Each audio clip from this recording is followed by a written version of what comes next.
इन दिनों देश में ऐसे हालात हो रहे हैं जिनमें ना किसान बच सकता है और ना ही मजदूर। दरअसल मोदी सरकार यही कह रही है कि हमने किसानों के हित में कानून बनाए हैं, तो दूसरी ओर किसान चिल्ला चिल्ला कर बता रहे हैं कि नहीं, ये हमारे हितों के खिलाफ है। ये कानून तो आपको फायदा पहुंचा सकते हैं और इनके जरिए कुछ मित्र उद्योगपतियों की तिजोरी भरेगी, ये बात भी लगभग तय है। ऐसे में इस खास रिपोर्ट में हम आपको सिंपल ये बताएंगे कि इस किसान कानूनों से उद्योगपतियों को कितना फायदा होगा, या फिर किसान आखिरकार आवाज क्यों उठा रहे हैं। दरअसल किसान के घर कुछ नहीं जाएगा, ये बात बिल्कुल ठीक है। जो पहले आता था अब तो उसकी गारंटी भी नहीं रही। सामाजिक कार्यकर्ता और नर्मदा बचाओ आंदोलन की अध्यक्ष मेधा पाटकर का कहना है कि इसका जिम्मेदार कौन है। आपके सवाल का उत्तर कई लोगों के पास है। प्रधानमंत्री ने घोषणा की, लेकिन उनके और किसानों के बीच भरोसा तो बन ही नहीं पाया। बतौर पाटकर पीएम मोदी ने देश के कौन से किसान से पूछकर ये कानून बनाए हैं? किसी से नहीं पूछा गया। अब वही चूक उन्हें भारी पड़ रही है। किसान विरोधी कानून लाकर केंद्र सरकार ने अन्नदाता का जीवन छीनने का प्रयास किया है। दिल्ली पहुंच रहे किसानों पर बल प्रयोग हो रहा है। किसान मार्च में हिस्सा लेने के लिए दिल्ली आ रही सामाजिक कार्यकर्ता मेधा पाटकर के जत्थे को आगरा के निकट ही रोक लिया गया। उनका कहना है कि केंद्र सरकार को जब किसानों के हितों के लिए कानून बनाने थे तो उनसे पूछने में क्या गुरेज था। इस कानून को बनाने के लिए न ही राज्यों की सलाह ली गई, राज्यों के मुख्यमंत्री की कोई बैठक ही नहीं बुलाई गई। केंद्र सरकार ने ऐसे 44 कानूनों को रद्द कर दिया है जो किसान के हितों के लिए लंबे समय से चले आ रहे थे।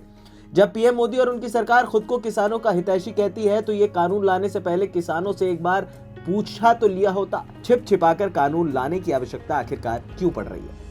यहीं से भरोसा टूटता चला गया। सरकार अब भी खेती को बचाने के लिए कुछ नहीं कर रही। जब खेत नहीं रहेंगे तो किसान कहां जाएगा? अन्नदाता का हल या ट्रैक्टर खाली खड़ा होगा तो देश का पेट कहां से भरेगा? सरकार को यह सोचना जरूरी। वहीं अखिल भारतीय किसान संघर्ष समन्वय समिति यानी कि AIKSCC के अध्यक्ष अविक साहा ने बताया कि केंद्र सरकार ने तो तीनों बिल संसद में पास कराए हैं, जिनमें किसका लाभ छिपा है ये बात किसान अच्छे से जानते हैं। किसान संगठन तो लंबे समय से ये मांग कर रहे थे कि MSP ठीक से दे दी जाए। जब ये बिल लोकसभा में पेश हो रहे थे तब सरकार की तरफ से ही यह बताया गया था कि देश में MSP का लाभ तो केवल 6% किसानों को ही मिल पाता है। किसानों को उनकी फसल का जायज दाम मिले ये सरकार तय करती है। अब यहाँ फसल के दाम तय करने का अधिकार अब व्यापारियों को दे दिया गया है। मोदी सरकार किसानों से जबरदस्ती ये कह रही है कि तुम हाँ करो कि सरकार भले उन्हें फसल का उचित दाम नहीं दिला सकी, मगर उद्योगपति वो सब कर देंगे। ऑल इंडिया किसान खेत मजदूर संगठन के राष्ट्रीय अध्यक्ष सत्यवान और AIKSCC के सदस्य रामपाल जाट के अनुसार कृषि उपज व्यापार और कृषक उपज व्यापार एवं वाणिज्य संवर्धन और सरलीकरण एक्ट 2020, कृषक सशक्तिकरण और संरक्षण कीमत आश्वासन और कृषि सेवा पर करार एक्ट 2020 एवं आवश्यक वस्तु संशोधन एक्ट 2020 ये तीनों कानून किसान विरोधी हैं। इनका सीधा सा मतलब यह है कि अब कृषि क्षेत्र सरकार के हाथों से निकलकर पूंजीपतियों के हाथों में जा रहा है। दरअसल मोदी दूसरी बार पीएम बने हैं। उन्होंने अपने दोनों लोकसभा चुनाव में किसानों से अनेक वादे किए थे। MSP के बारे में तो वो सार्वजनिक मंच पर न जाने कितनी बार बोल चुके हैं। किसानों ने दोनों लोकसभा चुनाव में उन्हें वोट भी दिया था। अब ऐसा अचानक क्या हो गया कि पीएम मोदी ने इतने अहम कानून लाते वक्त या उनमें बदलाव करने से पहले किसानों से पूछा तक नहीं? ड्राफ्ट तैयार हो गया और उसे संसद में पास भी करा दिया गया। भैया सरकार आपकी बहुमत से है तो आप पास भी करा लेंगे। जब किसानों के हितों के लिए वो कानून बनाए जा रहे थे तो आखिरकार किसानों से बात क्यों नहीं की गई? उस वक्त भरोसा बनता और किसानों के मुताबिक कानूनों में बदलाव होता तो आज दिल्ली में चारों तरफ किसानों को रोकने के लिए पुलिस नहीं लगानी पड़ती। देश में 86% किसान 5 एकड़ से कम भूमि के मालिक हैं। जमीन की औसत मलकियत 2 एकड़ या उससे भी कम है।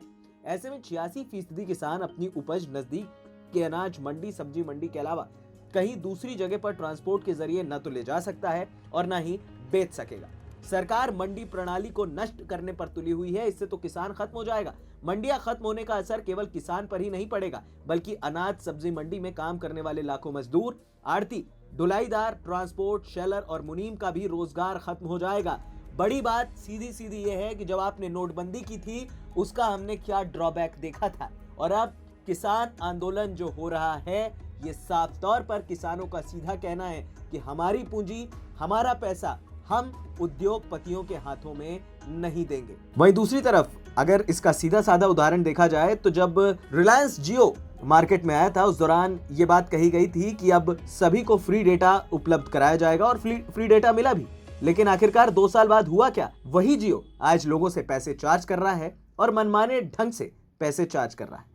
तो अब अगर ये चीज कृषि कानून में भी आ गई तो साफ तौर पर कई चीजें देखने को मिलने वाली। अब ये जनता है, जनता को फैसला करना है कि क्या सही है और क्या गलत। एएनपी न्यूज़ रूम की रिपोर्ट।